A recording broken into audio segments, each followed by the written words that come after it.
Lesson 2. Hello and welcome to lesson number 2 in the Voiceover Lessons for Beginners series. I'm John Matthew, and in this lesson we'll talk about the people who do voiceover work and then answer that burning question, can you be one of them? Here we go.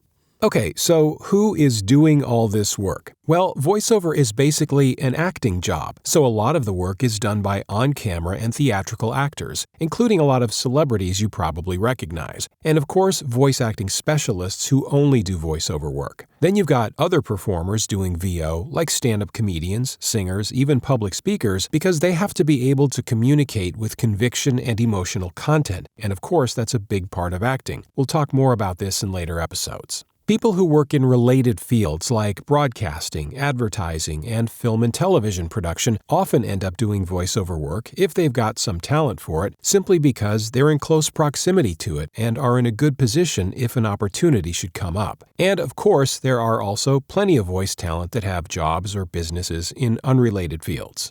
So now, the big question, can you be one of these people? Well, yes, of course you can, if you are genuinely drawn to it, if you're willing to put in the time and effort, and if you have some measure of talent. Now, can you be a hugely successful voice actor who works all the time and makes a ton of money and gets to be on panels at Comic-Con and all that really cool stuff? Well, I don't know. Not everybody makes it to that level, of course, but that's not a reason to get discouraged or not give it a try. There are plenty of people out there who make a living, or at least a nice side income doing voice work. And like I mentioned in Lesson 1, you can dip your toe in the water for little or no money and without a huge investment in time.